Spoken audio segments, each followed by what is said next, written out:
Vamos a dar inicio a nuestro segundo panel denominado Claves para la Sostenibilidad Energética. Tenemos con nosotros a nuestros panelistas, tenemos a Tania Ortiz, directora de Sempra Energía, tenemos a José Ángel Gurría, exsecretario general de la OCDE, bienvenidos, a Lorenzo Meyer, consejero independiente de Pemex, mucho gusto, y a Angélica Ruiz, country manager de BP. Y haciéndonos el favor de moderar este panel. Angélica Ruiz, country manager de BP. Y haciéndonos Es para que me oigan qué tan feo me escucho en el micrófono. No me había escuchado. Bueno, trataré de hablar un poco mejor. Bueno, tenemos también a Warren Levy. Él va a ser nuestro moderador y Warren es el country manager de Jaguar Exploración y Producción. Y pues para dar inicio, te cedo la palabra, Warren. Adelante. Bueno, buen día a todos. Acá tenemos, y tengo el honor de moderar este panel. Tenemos con nosotros 4 expertos en la tarima y también tenemos Ulises que va a darnos una pequeña presentación. Gente que son admirados por su liderazgo en temas de sostenibilidad en México y a nivel mundial. Y yo soy un apasionado novato, entonces voy a hacer mi mejor esfuerzo. Como he dicho varias veces, siempre quejo que los moderadores de los paneles son malos, entonces ya por mis quejas ya me pusieron de cargo de eso. Lastimosamente Ulises no pudo acompañarnos en forma física, entonces vamos a darle un pequeño espacio de presentar algo corto y después seguimos con el panel. Sí, lo arrancamos. Bueno, lástima que no podemos conectar a Ulises, ojalá que podamos alcanzarlo al fin. Angélica, me gustaría empezar contigo. Enlistar los retos que presenta el avance de México hacia un futuro más sostenible llevaría mucho tiempo. Así que mejor te preguntaré, ¿cuál consideras que es la restricción clave que liberará la potencial de México hacia un futuro energético sostenible que sea a la vez factible y oportuno? Gracias, Warren. Bueno, primero que nada, hola a todos los panelistas y encantada de estar aquí con Amexi y Merlín y toda la gente que son caras comunes. Muchísimas gracias. Después de mucho de no vernos. Pues contestando la pregunta y entrando en materia, a mí me gustaría compartir que yo creo que hay 4 escenarios muy importantes que están pasando a nivel mundial, que si hay alguien que no está de acuerdo con esos, lo podemos platicar ahora ya afuera cuando termine el panel, pero con muchísimo gusto, pero me gustaría compartirlos y creo que sí son un común denominador, están en nuestro Energy Outlook. Pero esos 4 escenarios los voy a mencionar porque creo que dentro de este marco voy a ir contestando lo que me está preguntando Warren. El primero es que los hidrocarburos van para abajo, ¿no? La pendiente de los hidrocarburos, como han ido mencionando mis colegas, es una pendiente negativa. Pero creo que lo importante de esos escenarios en los siguientes 20 o 30 años es qué tan rápido va esa pendiente y todas las posibles caídas en hidrocarburos que de cualquier manera nos van a ser una parte crítica de la matriz energética hoy, en 10, en 20 y en 30 años. Y posiblemente nosotros en nuestro Outlook, que también me da mucha risa cómo lo presentamos, puesto que siempre decimos que seguramente nos vamos a equivocar, ¿no? Entonces, pero nosotros pensamos que esa parte va a ser entre el 20 y el 60%, podríamos todavía tenerlos a finales de 2050. Entonces, quiere decir que los hidrocarburos van a seguir siendo una parte relevante de nuestra matriz energética. Segundo, las renovables.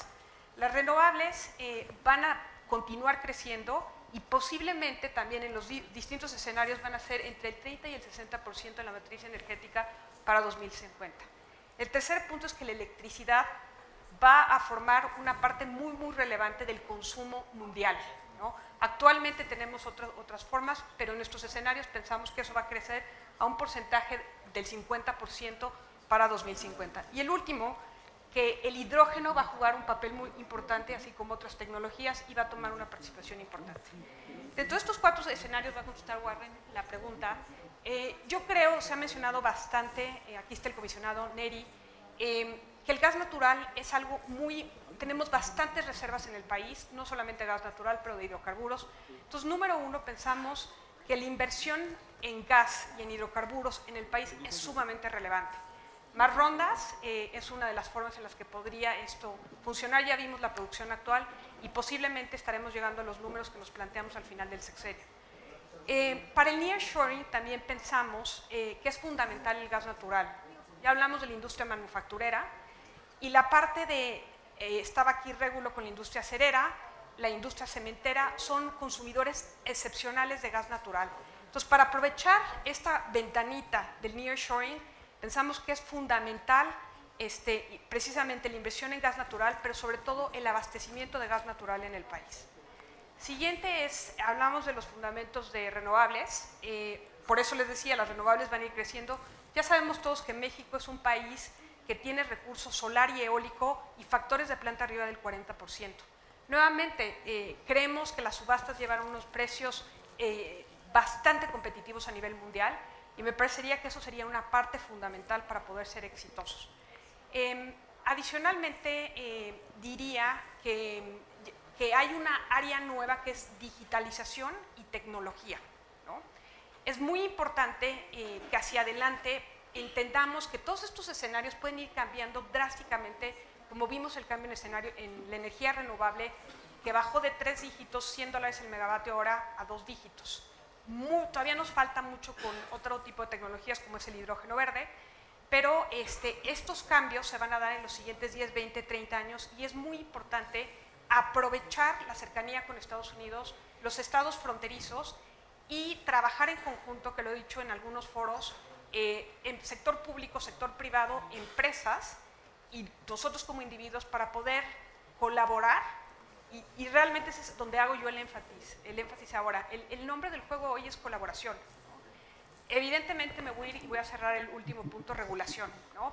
Yo creo que tenemos que hacer un análisis serio en lo que es el IRA en Estados Unidos, porque adicionalmente a poder lograr todas estas energías que menciono que son altamente competitivas y que caen dentro del triángulo que ahora nosotros llamamos el trilema energético, la regulación es fundamental.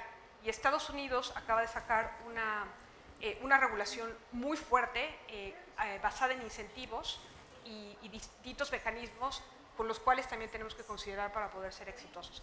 Sin duda alguna, también no me voy a extender en todos los temas de capacitación y demás, pero estando cerca de Estados Unidos, y lo mencionaban en el panel anterior, ser parte de un bloque económico que es Norteamérica nos hace sin duda alguna aprovechar este nearshoring y prepararnos hacia adelante en este siguiente sexenio. Ahí voy a dejar.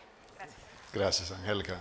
Bueno, Tania, siguiendo contigo, México afortunadamente ha sido bendecido con una variedad amplia de fuentes de energía. ¿Qué rol juega la tecnología y qué tecnologías son claves para asegurar que el desarrollo de México es en alguna forma más sostenible? La respuesta, ¿me escucha? ¿Ya?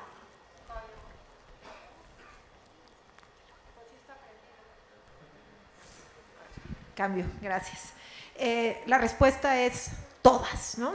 Hemos dedicado, los últimos años como industria a hablar de transición energética, pero se nos ha olvidado hablar también de seguridad energética. Y la situación en Europa, la guerra en Ucrania hizo evidente la importancia de pensar también en la seguridad energética. Yo incluso diría que parte cuando hablamos de sustentabilidad hay que pensar sí de transición energética, pero de la mano de la seguridad energética, ¿no? Y ahí es cuando, a ver, ¿cuáles tecnologías? Yo te diría todas. La seguridad energética está en tener diversidad de fuentes, diversidad de suministros, y en eso consiste, es más, yo diría en eso consiste incluso la soberanía energética, ¿no?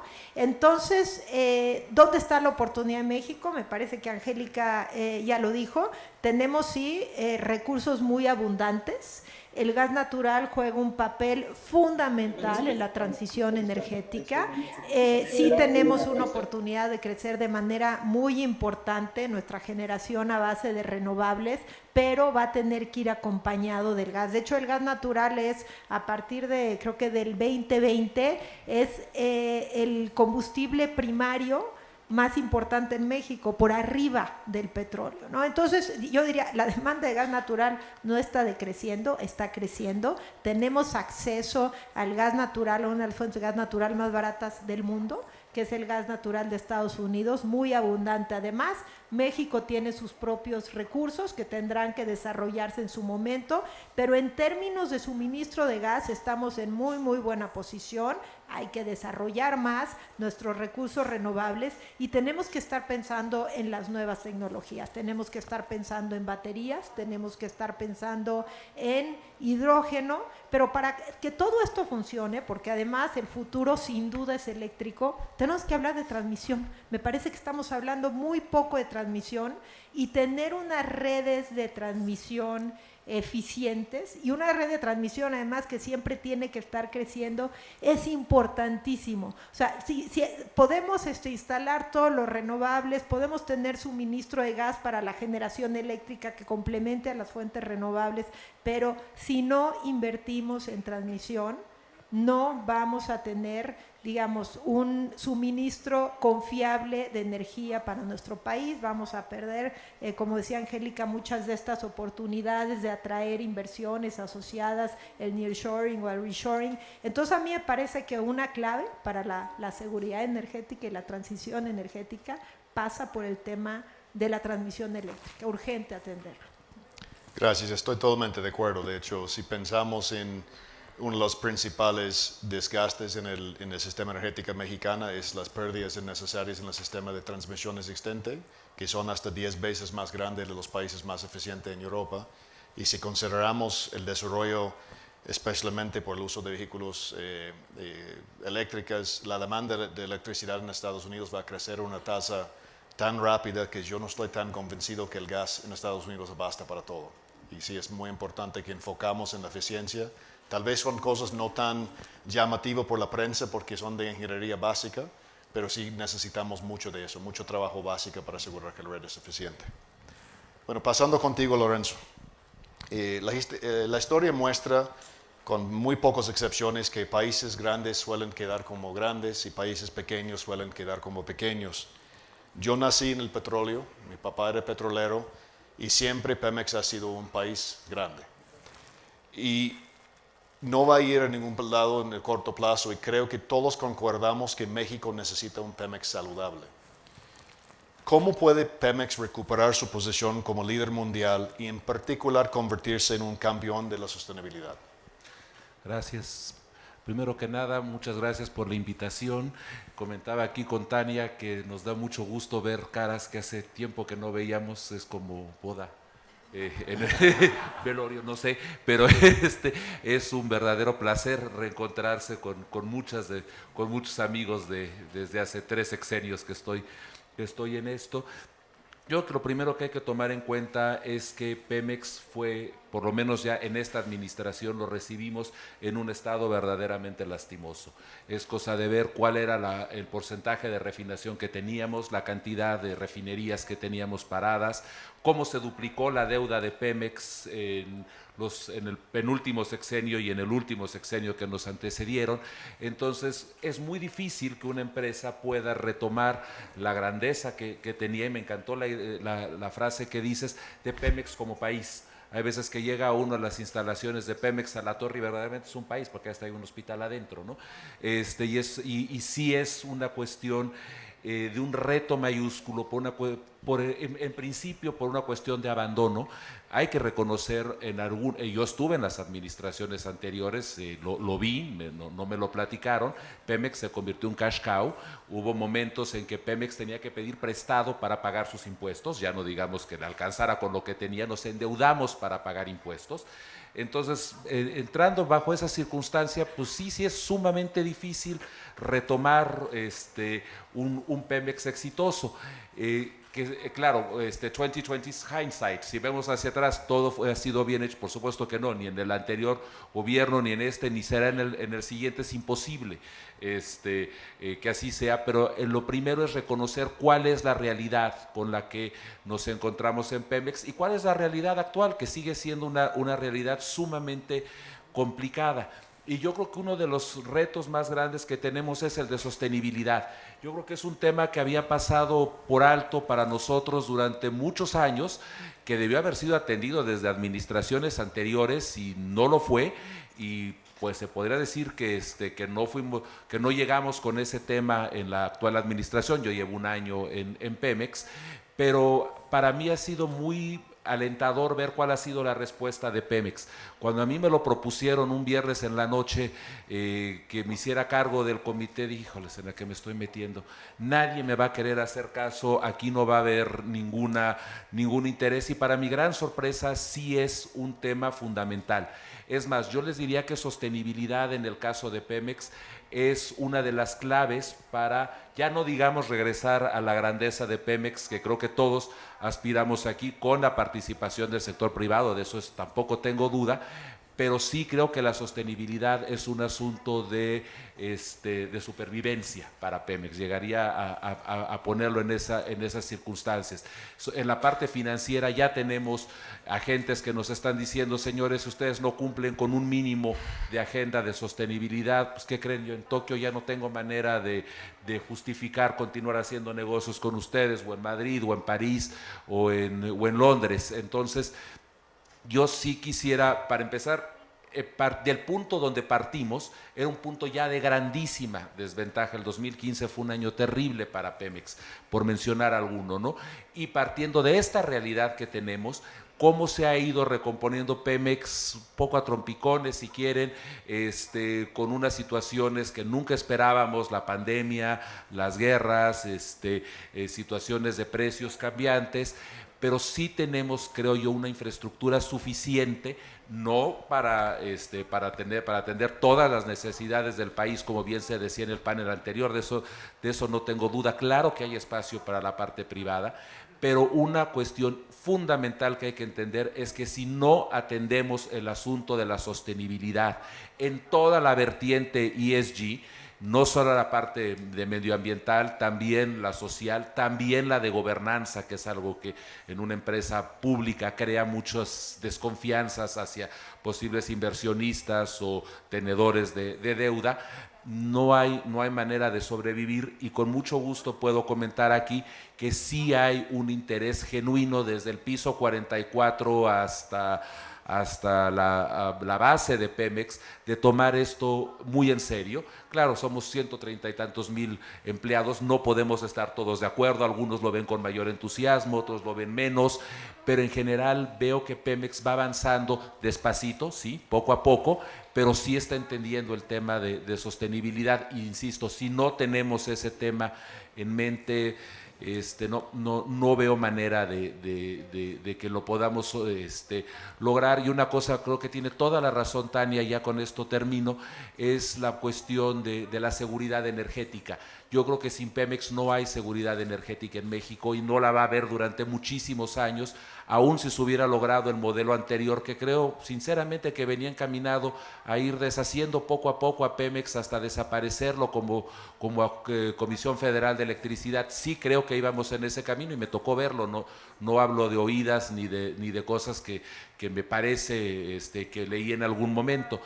Y sin seguridad energética, que tiene que ver con todo lo que decía Tania, no va a haber manera también, no solo que Pemex regrese a esa grandeza, sino una seguridad energética razonable para México si no tomamos todas estas cuestiones. Por supuesto, la red de transmisión no puede estar más de acuerdo, y Pemex y CFE sí son una parte fundamental para esto, y sostenibilidad es una parte fundamental para nuestra supervivencia. Gracias. Gracias, Lorenzo. José Ángel, siguiendo contigo, la pobreza energética es un tema que ya es recurrente en el OCDE y Naciones Unidas. En México vivimos con una frontera invisible entre la parte del norte que está industrializado, que tiene buen acceso a energía, y las partes del sur que tal vez tienen escasez de energía y problemas y complejidades adicionales. En esta década, ¿cómo debería México llevar energía barata, accesible y limpia al sur? Y no solamente al sur de México, sino también el llamado Triángulo Norte de Centroamérica, que se ha convertido en un tema de seguridad nacional y hasta seguridad para Norteamérica. Es una paradoja que no le demos al sur lo que sale del sur, ¿no? Es decir, ¿de dónde sale el petróleo? Bueno, pues en buena medida sale del sur. Y ¿de dónde sale la electricidad? ¿No? Las grandes presas, los grandes sistemas donde hay el agua, ¿no? Por supuesto, en el sur. Y la respuesta Warren, es tan sencilla como inversión, inversión, inversión. Cuando uno tiene dudas sobre qué es lo que uno tiene que decir en estas cosas, lo seguro es decir que estoy de acuerdo con Silvia Hernández, ¿no? Siempre es muy seguro decir que estoy de acuerdo con Silvia Hernández. Pero en este caso particular, yo diría que doblemente de acuerdo. ¿Por qué? Porque ella habló de un proceso en donde de manera natural, casi orgánica, se planteó la posibilidad de que el sector privado complementara el trabajo de Pemex y de la CFE, tanto en la parte eléctrica como en la parte de hidrocarburos, en la parte de gas, etc. Y empezó el proceso de manera muy natural y funcionó. Resulta que pues Pemex empezó a tener contratos y a complementar su propia capacidad instalada con el sector privado. Y la Comisión Federal de Electricidad empezó a tener una complementación de su propia capacidad con el sector privado. Y se hicieron contratos, por supuesto, el Estado mantenía el derecho de establecer las reglas, pero ¿qué es lo que el Estado, qué es de lo que el Estado carecía en ese momento? Carecía de financiamiento y de capacidad financiera de invertir. Y entonces se volvió muy natural y funcionó. Ahora, esto que decía Lorenzo hace un momento, de por qué el Estado dejó de tener capacidad de invertir, es cierto en cuanto a que le pusimos tantos impuestos a Pemex. Él usó la expresión cash cow, ¿no? Y yo soy parte de los culpables de haber usado a cash cow porque yo era secretario de Hacienda. No. Lorenzo fue muy amable porque habló de otras administraciones, pero la verdad es que fue algo que debimos haber hecho desde antes. Debimos haber tenido un sistema de impuestos para Pemex, digamos, normal. ¿Qué quiere decir? Se le ponen impuestos a las utilidades y luego se le cobra una cantidad adicional, digamos, razonable, que hay comparaciones internacionales en todas partes del mundo. Pero efectivamente llegamos a un momento absurdo en donde para que Pemex nos pudiera pagar los impuestos tenía que endeudarse. Y es parte de esa deuda de 100,000 millones de dólares o un poco más, 110,000 millones de dólares. Es porque nos pagaba impuestos. Entonces, la verdad es que en el fondo, una parte cuando menos, habría que calcular en qué medida le pusimos demasiados impuestos a Pemex. Es decir, la usamos efectivamente como el cash cow y, por lo tanto, habría que hacer alguna operación financiera en donde el Estado reconozca esto o cuando menos avale esa parte de la deuda, qué sé yo. Simplemente reconocer que la situación financiera de Pemex hoy no es resultado solamente de la actividad y la gestión de propio Pemex, sino también del Estado mexicano. Ahora, habiendo dicho lo cual, Pemex necesita una reestructuración, Pemex necesita un cambio estructural de manera fundamental, pero además, insisto, la solución que se encontró era totalmente natural y cómoda. Pero además, el Estado mexicano tiene que, miren, recuerden ustedes, nosotros captamos 17% del PIB de impuestos. El promedio de la OCDE que yo dirigí durante 15 años es 34%.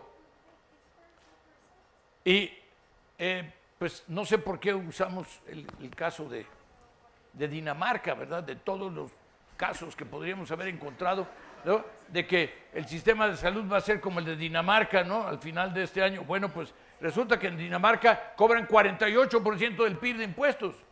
De ninguna manera estoy proponiendo, por favor, que llevemos de 17 a 48. No se vayan ustedes a confundir, ¿no? Pero sí, el problema es que no alcanza.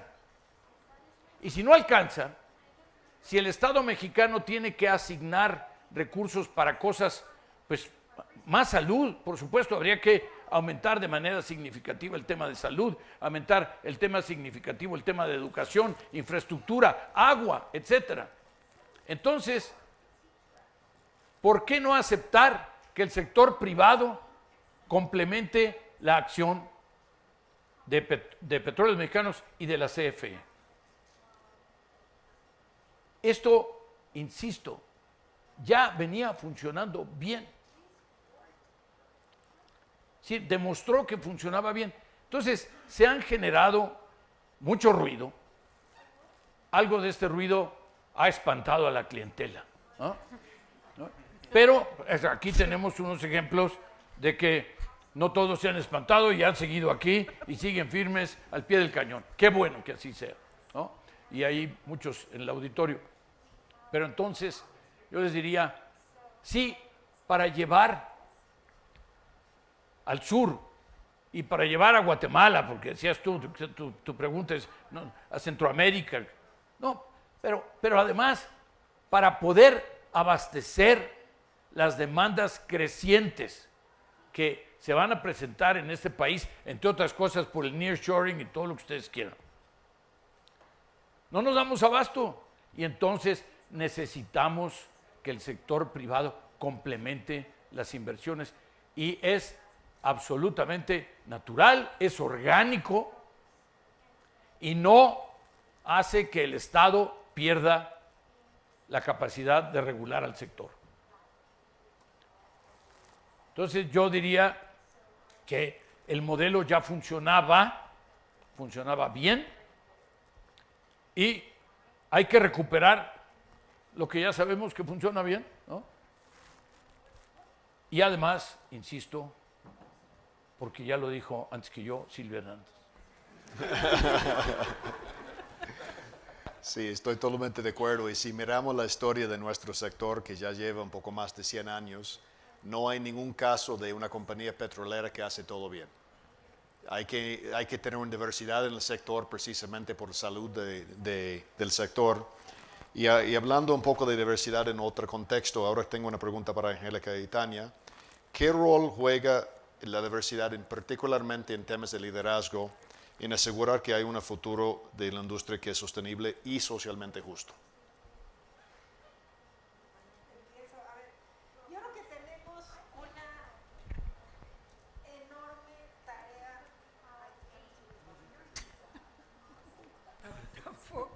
Es que Bueno, no le gustó lo que dije. Sí. A ver, en términos de inclusión y particularmente en términos de género, en el sector privado tenemos una tarea pendiente gigantesca. El sector público está mucho más avanzado que nosotros. Creo que, si no me equivoco, casi la mitad del gabinete son mujeres, de las secretarias de Estado.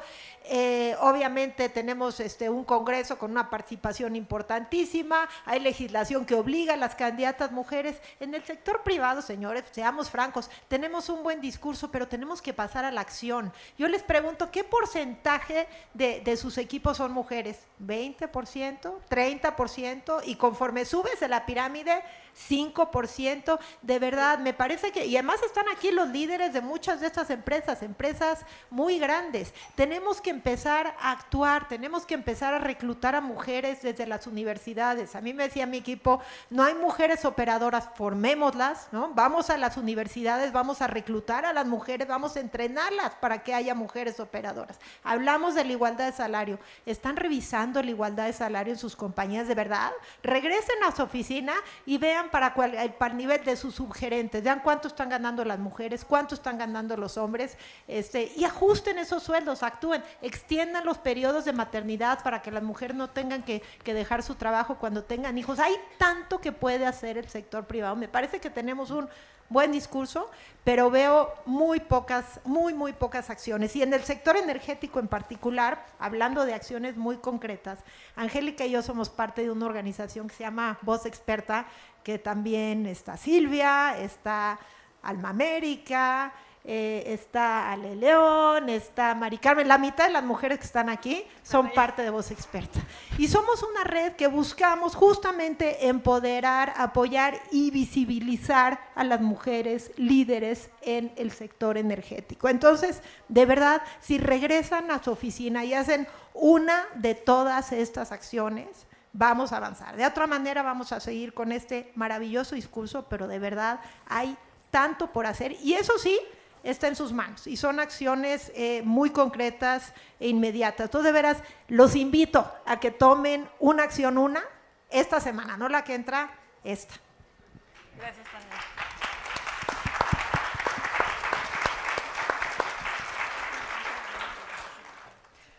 ¿Cuál voy a usar? ¿El de aquí o el de acá? Hola, los dos. Bueno, primero que nada más para sustentar los números que está diciendo Tania, a nivel mundial solo el 22% de las mujeres hay mujeres en el sector energético y solo 16% en la industria de oil and gas, ¿no? Entonces yo creo que y hay infinita cantidad de estudios que sustentan todo lo que dijo Tania. Yo creo que también algo muy importante nuevamente es trabajar no solamente, o sea, de hecho esta pregunta seguro ahorita se la van a hacer también a nuestros colegas, ¿no? Porque no es un tema solamente de mujeres, no es un tema hombres y mujeres, porque es un tema social, ¿no? Creo yo que la parte principal es empezar por lo que podemos hacer.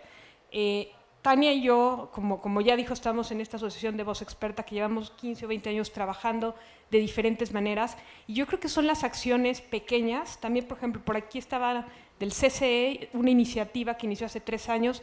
Esa iniciativa ya está apoyando a mujeres. ¿Dónde estás, José? Por ahí estás. Esa iniciativa se materializó en 3 años. Entonces son proyectos puntuales que, como dice Tania, hay que llevarlos a cabo en nuestras empresas. En BP algo que me enorgullece y les comparto es que del consejo, de los C-suites que se sientan reportando al CEO, es la primera empresa petrolera donde 6 de 10 son mujeres. Entonces, eso ya sienta las bases de un estilo de liderazgo que, como dice Tania, o sea, de alguna manera ya están planteados los objetivos en el sector público y más que nosotros ser de la idea de que se tienen que plantear objetivos, yo creo que eso es solamente para un inicio, porque tenemos que cerrar estas brechas, pero más adelante no es un tema de hombres o mujeres o de razas o de una comunidad LGBTQ, ¿no? Es en realidad un tema de dar esa oportunidad que ahorita no existe para poder cerrar esa brecha. En BP en particular estamos, no solamente esto que les platico, sino tenemos indicadores muy importantes, por ejemplo, en los procesos de selección. Parecería inconcebible, pero normalmente los paneles no traen necesariamente mujeres en el proceso, ¿no? En Voz Experta tenemos 150 mujeres expertas en toda la cadena de suministro.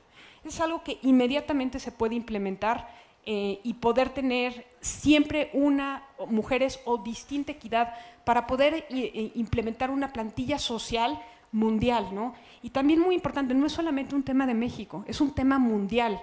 El tema de lo que dije, la comunidad LGBTQ es un tema global, el tema del racismo es un tema global y es un tema que como sociedad lo tenemos que llevar muy, muy serio.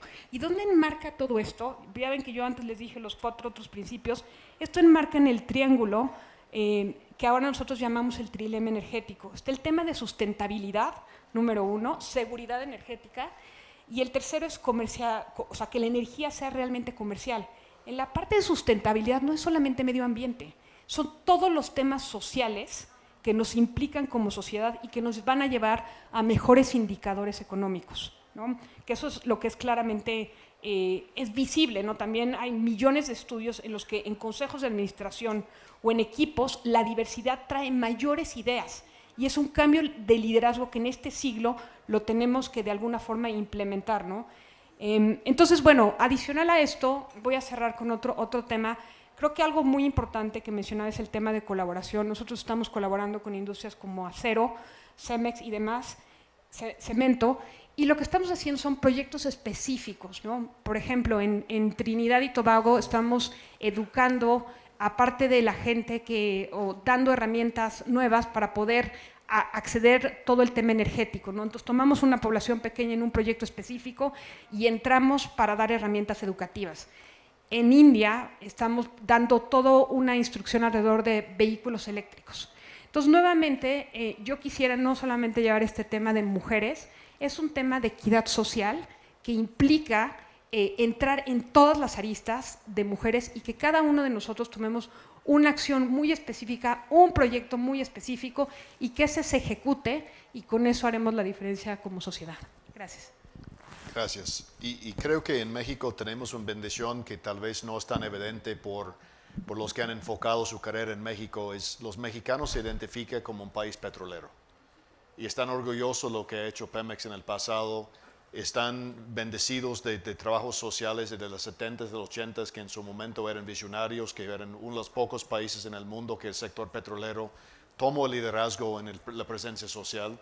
No puedes pasar por ninguna comunidad en el sur y no encontrar un colegio, un hospital, una clínica, un calle que fue construido por Pemex en su momento. Es una oportunidad. Pero si todo México y todos los mexicanos no sienten que tienen acceso a acceder a las oportunidades en el sector, podemos perder esta oportunidad. Y creo que es muy importante que seguimos trabajando en la industria y buscando la colaboración para no solamente atender temas de diversidad de género, pero también temas de diversidad de acceso a oportunidades por todos los tratos socioeconómicos que existen en el país. Lorenzo, contigo enfocando un momento en algo que creo que es clave. México lastimosamente no está cumpliendo sus metas de emisión. ¿Y cuáles son los pasos críticos que la industria petrolera tiene que llevar a cabo en el corto plazo para asegurar que las metas de reducción de emisiones sí se cumplan? Gracias, Warren. Mira, lo primero que quisiera yo mencionar es justo lo que acabas de decir. Pemex tiene una grandísima ventaja por encima de, pues, yo creo que cualquier otra entidad pública y que muchos de los símbolos de este país, Pemex sí es un símbolo de orgullo para México. Pemex fue la muestra de que sí pudimos. Cuando la expropiación petrolera del 38, la idea de los británicos, los canadienses, las empresas norteamericanas es no van a poder operar esto, van a regresar en 6 meses, en un año rogándonos que volvamos a operar las plantas, porque simplemente México no tiene esa capacidad y México sí pudo, y Pemex sí pudo. Y el hecho de que sí haya un orgullo nacional por lo que es Pemex, que ha pasado muchísimas cosas, muchos actos muy tristes de corrupción, de ineficiencias que han dañado mucho a nuestra empresa, pues claro que nos pegan. Pero de todos modos yo creo que sigue siendo Pemex uno de los símbolos que tiene México de orgullo de que sí pudimos. CFE es otro, pero sobre todo Pemex. En 38 seguros estaban los norteamericanos, los ingleses, cualquier extranjero, no hombre, van a regresar corriendo a buscarnos. No, México sí pudo, Pemex sí pudo, y ese hecho de que Pemex sea un símbolo de orgullo. Los países son comunidades imaginarias, hay poco que nos une. En México sí es la lengua, hay otros países que ni siquiera tenemos eso. Son símbolos lo que nos une, y uno de los símbolos es Pemex, y creo que eso es una gran ventaja para poder regresar a esa época dorada que mencionabas. Creo que otra cosa que también quería mencionar, que se me quedó de la pregunta pasada, es Pemex se tiene que diversificar. En algún momento, yo tengo facilidad, digamos, de molestar a todas las audiencias en las que estoy, no importa del color que sean. En algún momento dije que Pemex debería de pensar que tenemos que evolucionar a ser una empresa energética, no una petrolera. Bueno, eso fue, casi me linchan. Pero sí creo que eventualmente vamos a tener que llegar a eso. Y eso es parte de una política energética de seguridad, como bien decía Tania. Pemex es parte de esa política. Si tenemos que entrar al nitrógeno, si tenemos que entrar a generación eléctrica con eficiente, si tenemos, yo creo que Pemex en algún momento tiene que evolucionar a eso porque es parte de nuestro futuro y es parte de nuestra supervivencia. Esta parte que te decían del género también es muy interesante. Cuando estaba yo trabajando en la Comisión Reguladora de Energía en 2014, yo era parte de Women in Energy, era el único cuate que estaba en Women in Energy, y fue de lo más interesante, porque quien estaba en ese momento como mi jefa, pues a veces no podía ir, entonces era Hi Ladies, Hi Lorenzo, entonces fue una experiencia muy padre, y sí me ha tocado verlo desde dentro. Y ya regresando a la pregunta concreta, afortunadamente creo que en sostenibilidad hemos avanzado mucho como sociedad humana, como sociedad global. Hay estándares muy claros y hay exigencias muy claras.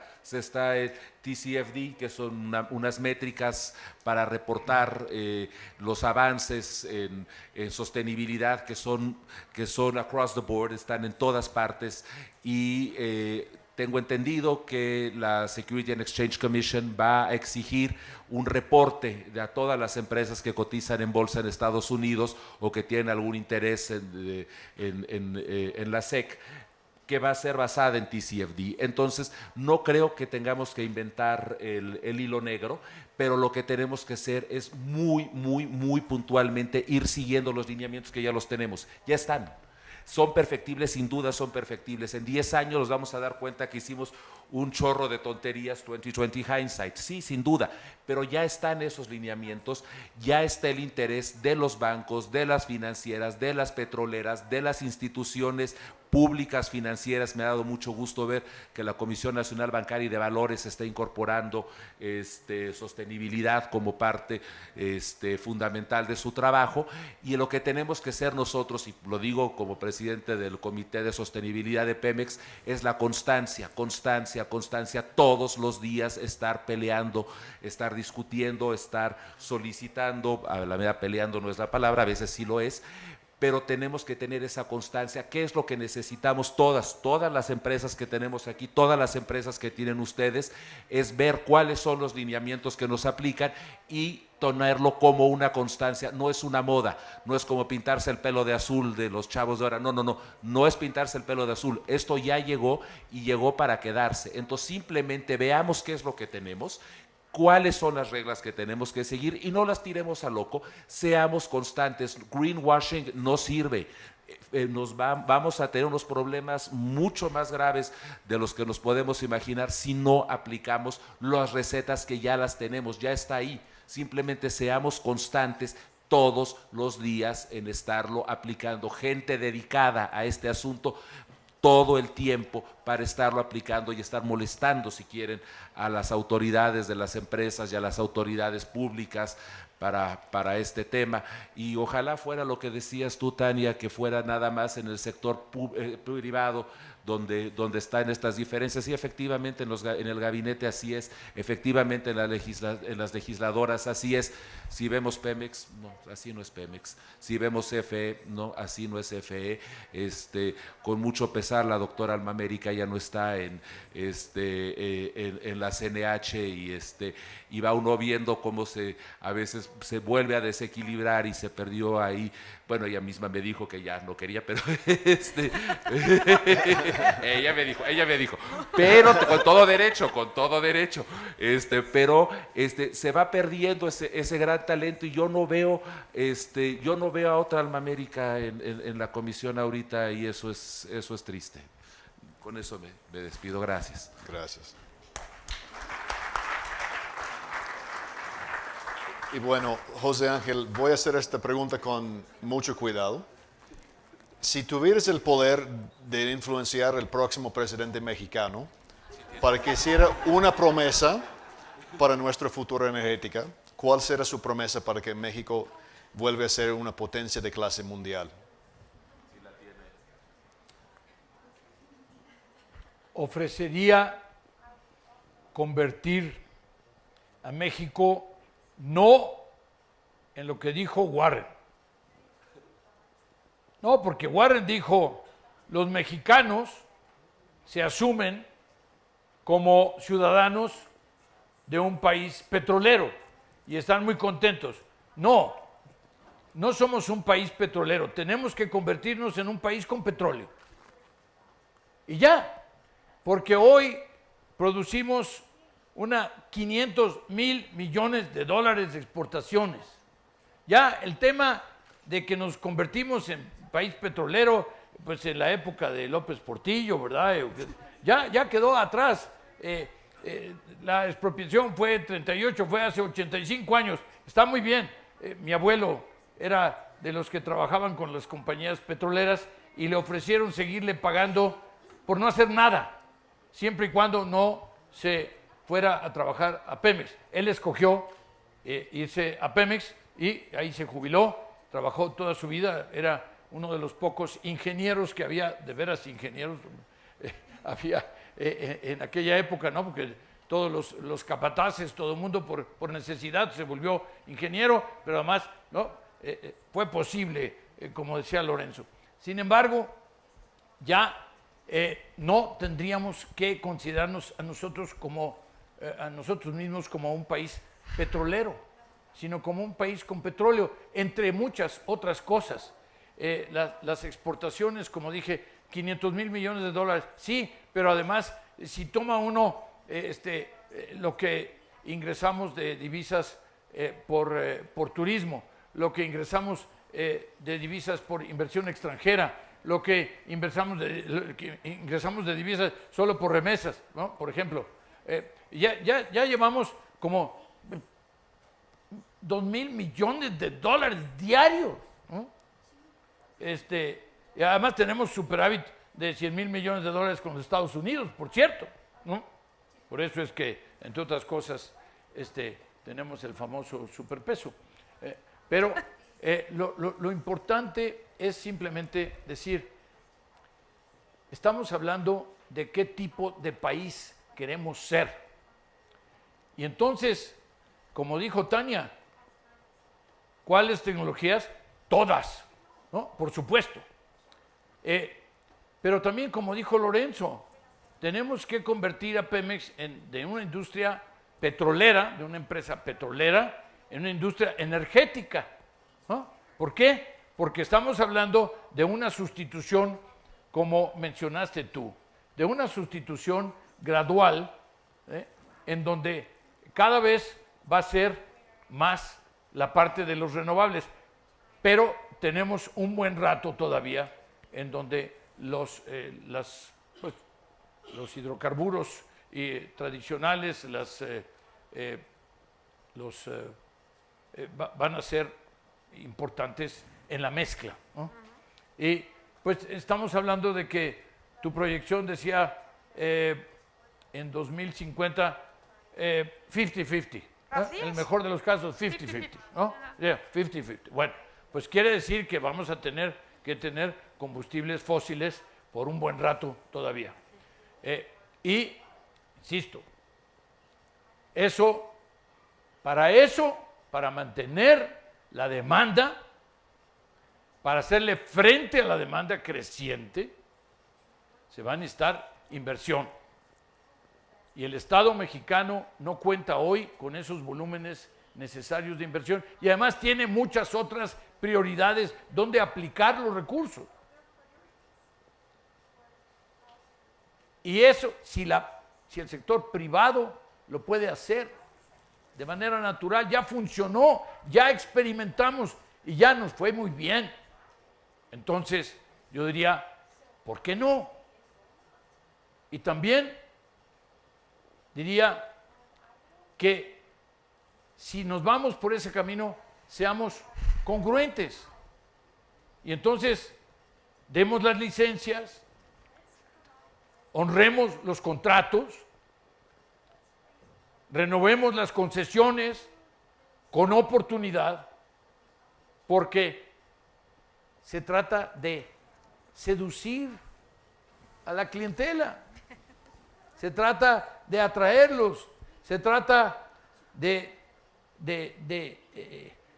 crear una instancia de un partnership, ¿no? Vamos a hacer vamos a ser socios entre Pemex o entre la CFE y el sector privado. Eso es lo que yo veo como el futuro posible y eso es lo que yo veo inclusive como un futuro deseable. Excelente, gracias. Y vamos a hacer un intento más, a dejar si Ulises puede conectar a hacer su intervención. Y si no, seguimos con... Hola, ¿ahí me escuchan? Ahora sí. El Energy Outlook. Lo voy a dejar ahí. Así. ¿Ahí me pueden escuchar? Sí, ¿Ahí me sí te escuchan? escuchamos. Muy bien. ¿Ahí se me escucha? Adelante, Adelante. Perfecto, yo los escucho bien. Pues muchas gracias, buenas tardes a todas y a todos. Espero que me escuchen. Y pues bueno, he escuchado estas interesantes intervenciones que han tenido. En primer lugar, pues quiero agradecer esta oportunidad de poder expresar algunas ideas, algunos comentarios. Y también retomé algunos de los elementos que ustedes expusieron ahorita en relación a lo que es la sostenibilidad. Y hay un tema que también está relacionado con ese que quiero comentar con ustedes. La razón por la cual no me encuentro el día de hoy con ustedes es porque estamos en esta semana de Administración Sostenible de Recursos en Ginebra, Suiza, donde la principal discusión que se está teniendo por acá es respecto a la minería para la transición energética, lo que se refiere a la seguridad en el suministro de los minerales para esta transición y lo que puede representar en el futuro cercano si no se tiene suministro seguro, asequible, a bajo costo para poder cumplir las metas que se tienen. Y aquí creo que hay buenas y malas noticias dependiendo cómo lo veamos. Es innegable la importancia de las industrias extractivas y la energía en nuestra vida diaria. Esto lo hemos comentado muchas veces en diversos foros. Lo que significa el petróleo, el gas y la minería en todo lo que tenemos presente en nuestra vida diaria, en nuestras actividades cotidianas. Como es innegable las presiones de la sociedad, donde incrementan las protestas, los señalamientos a la industria de hidrocarburos particularmente y específicamente muchas veces a la de exploración y producción. Los inversionistas y el sector financiero lo asocian al riesgo, lo comentaba Lorenzo, como estas presiones que se tienen sobre la industria en relación al tema financiero. En muchos casos y en muchos países es una plataforma central de campañas políticas. Pero en realidad, ¿qué es lo que no le gusta a la sociedad? ¿Qué es lo que no le gusta? Las emisiones. Las emisiones por los efectos que tiene, obviamente, en este daño a lo que es el planeta. Pero no en todos lados son las preocupaciones iguales en todos los países. Esto varía dependiendo de la latitud, dependiendo de la región. Ahora se antepone, los países del G20 anteponen la seguridad energética como un elemento muy importante y valioso, vinculado en algunos casos con lo que tiene que ser o lo que es el cambio climático. Sin embargo, dependiendo del país o la región en la que nos encontremos, el acceso a la energía para la población, la salud del ambiente, los ingresos fiscales o el nivel de desarrollo son elementos que también se toman en consideración y esas prioridades no necesariamente son las mismas de un país con otro. La transición energética, pensando de fósiles a renovables, tiene que ver también con esta seguridad en el suministro de los minerales. En ese sentido, hay que analizar, y es lo que se está discutiendo en esta semana, cuáles minerales y qué cantidad se necesitan en el futuro cercano para alcanzar esas metas sostenibles basadas en energía renovable o basadas en electromovilidad y otras fuentes de energía. Tener vehículos eléctricos, tecnologías de hidrógeno, la misma generación limpia a través de energía solar o renovable, significa una gran cantidad de materiales y minerales, donde esos minerales se encuentran concentrados en algunos cuantos países y en este tema lo que representa un riesgo en términos geopolíticos y de seguridad energética.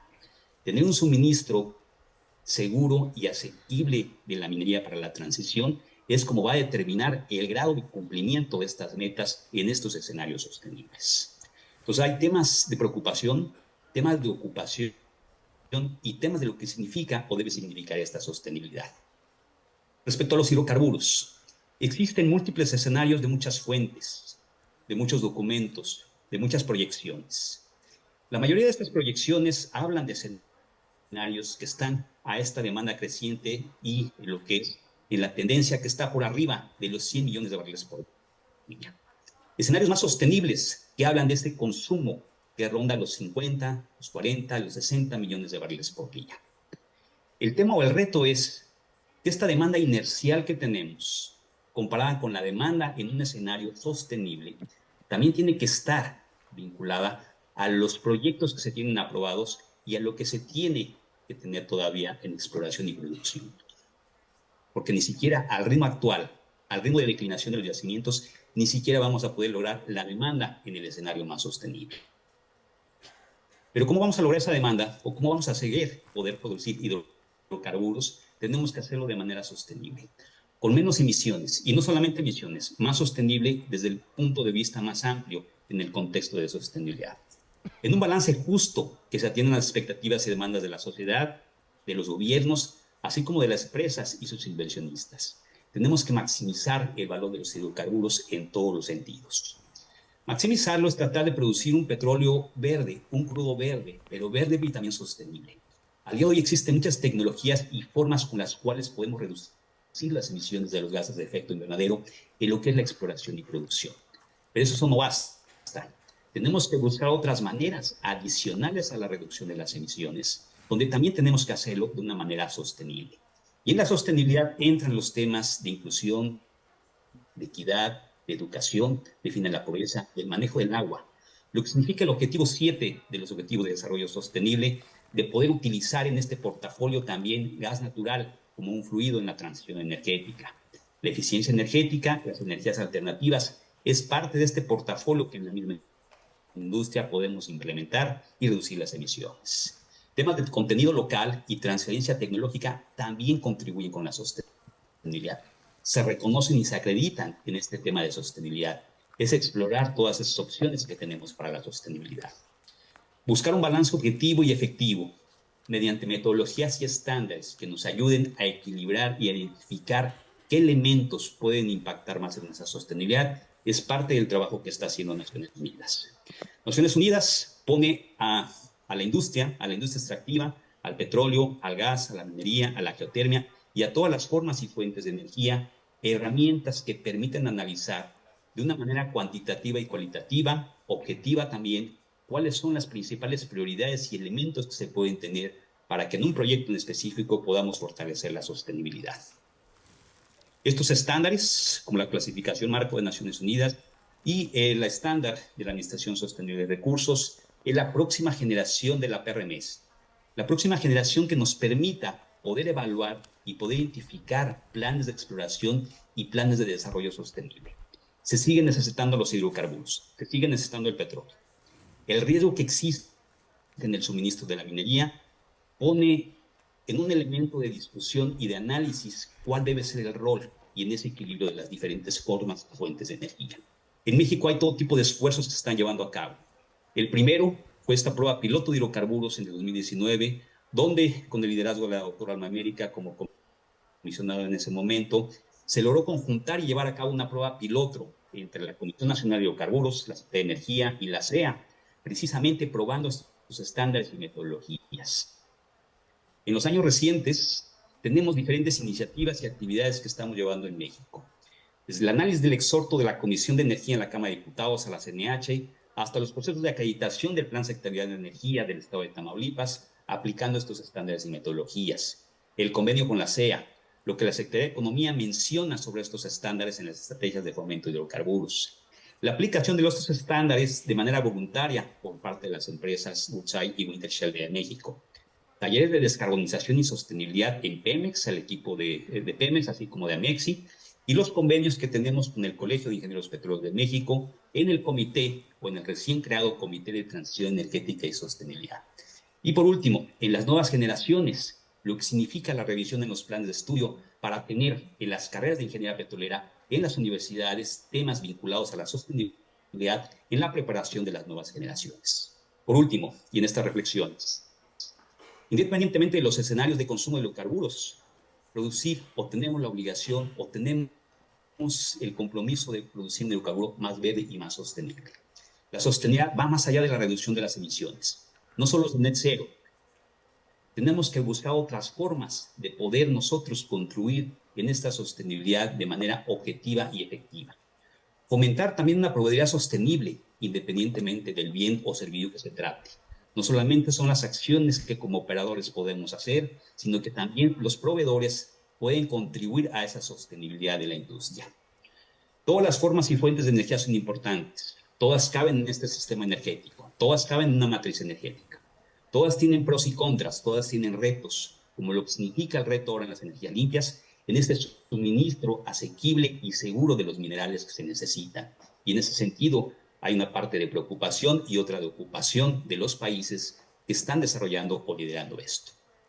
Si a la sociedad no le gustan las emisiones de las energías fósiles, busquemos cómo reducirlas, eliminarlas, compensarlas de una manera sostenible. En realidad, el petróleo en sí no es un motivo de satanizarlo. Lo que no nos gustan son las emisiones. Busquemos a través de la investigación y el desarrollo y tecnologías para poder reducirlas. Entonces, esto es lo que quería compartir con ustedes como este mensaje y agradezco mucho la oportunidad de poderlo compartir. Muchas gracias. Buenas tardes. Gracias, Ulises. Creo que nos queda tiempo por tal vez 1 o 2 preguntas, si hay alguien que quiere hacer una pregunta.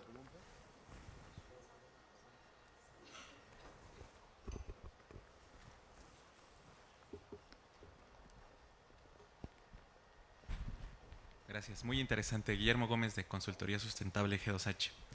Algo que nos comparten muy interesante es volver a traer a la mesa el tema de la utilización del gas natural como un combustible de transición. Y de ahí mi pregunta, ¿cuál es su perspectiva para el uso inmediato pero del gas natural renovable? ¿No? Utilizar otro tipo de vector energético además del que está de moda, que es el de hidrógeno verde, y utilizar el gas natural renovable para poder pues llegar a los compromisos que se tienen, es decir, el tema de los biocombustibles, del biogás, del biometano. Tenemos una infraestructura excelente, creo que en temas de gas natural, el cual puede ser aprovechado de una manera sustentable en la intromisión de este biocombustible. ¿Cuál es su perspectiva al respecto? Gracias.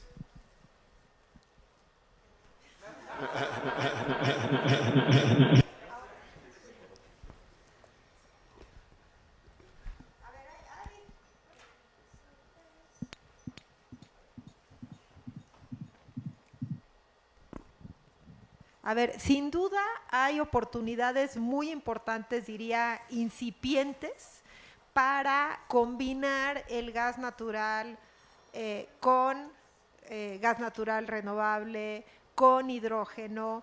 Se están invirtiendo cantidades muy importantes en desarrollo para que sea competitivo, para que sea económico, porque el suministro de energía tiene que ser asequible, es fundamental, para que se pueda producir a escala. Entonces, me parece, digamos, se está moviendo, está avanzando muy rápido la tecnología, hay proyectos pequeñitos, hay proyectos pilotos. La gran pregunta es, bueno, ¿dónde va a estar la solución? ¿Cuál va a ser ese nuevo, digamos, combustible verde sustituto líquido? Porque aun cuando el futuro es eléctrico, se van a necesitar combustibles líquidos. Estoy pensando, por ejemplo, en la aviación, en la industria privada, para el transporte marítimo. Entonces, se van a necesitar esos combustibles líquidos. ¿Cuál va a ser? ¿Va a ser el hidrógeno? ¿Va a ser el gas natural renovable? A mí me parece que hay un impulso muy importante por parte de las empresas, hay inversiones muy importantes para ver si llegamos al punto donde sea económico, donde sea eficiente, donde se pueda producir a gran escala. Entonces yo te diría, todo esto está sucediendo al mismo tiempo, hay presión sobre las empresas por parte de sus inversionistas, por parte de los bancos, por parte de sus clientes y bueno, además están los gobiernos, ¿no? Están quienes están por el método un poco más de incentivos, como es el caso de Estados Unidos con el Inflation Reduction Act, está el caso de Europa, ¿no? Que parece que va más por el lado, digamos, punitivo del CBAM, ¿no? Y las restricciones a los productos que tengan ciertas características, pero a ver, a mí me parece que todavía estamos en una fase incipiente de determinar cuál va a ser o cuáles van a ser esos nuevos combustibles líquidos limpios. Y yo lo que diría es, yo creo que se abre la conversación, ahorita tocamos el tema del litio, pero no hemos hablado de la conversación de biocombustibles, ¿no? Esa conversación es muy amplia y son todos los combustibles de segunda generación, desde alcohol to jet o sustainable aviation fuels que estaba mencionando Tania, que van a jugar un papel muy relevante y van en combinación con la actual infraestructura que está. En muchas refinerías puedes conectar con hidrógeno verde y lograr estos combustibles. En Estados Unidos actualmente está pasando también el biogás. El biogás es algo que se podría estar haciendo en México sin absolutamente ningún problema. Entonces yo creo que es un tema de todas las tecnologías, empezar a desarrollar microproyectos con pymes y empresas grandes, hacer esta combinación de colaboración sector público, sector privado, porque tenemos que entender que esto va a ser una etapa de trial and error, para poder llegar a que las energías sean, nuevamente el trilema, ¿no? Que estén las energías, que haya seguridad energética y que sean comercialmente viables, ¿no? Porque si no, o sea, podemos tener la visión de ser una empresa que va hacia la transición energética, pero no solamente en el Consejo de Administración, se tiene que tener a nivel de dirección general en todos los niveles y en el que va a comprar el bien, ¿no? Y si tú no puedes llegar a entregar un combustible que marque esas tres dinámicas, pues ¿a quién se lo vas a vender, no? Gracias. Bueno, creo que estamos acabando el tiempo. Quiero agradecer a los panelistas por su participación. Creo que hay mucho interés de ver un México mejor en el futuro, en nuestro sector, y que podemos ser un gran impulsor de un cambio. Y para hacer cambiar el mundo, en nuestro caso cambiar México, necesitamos colaboración, compromiso y ganas. Y con esto sí podemos cambiar el mundo. Entonces, muchísimas gracias.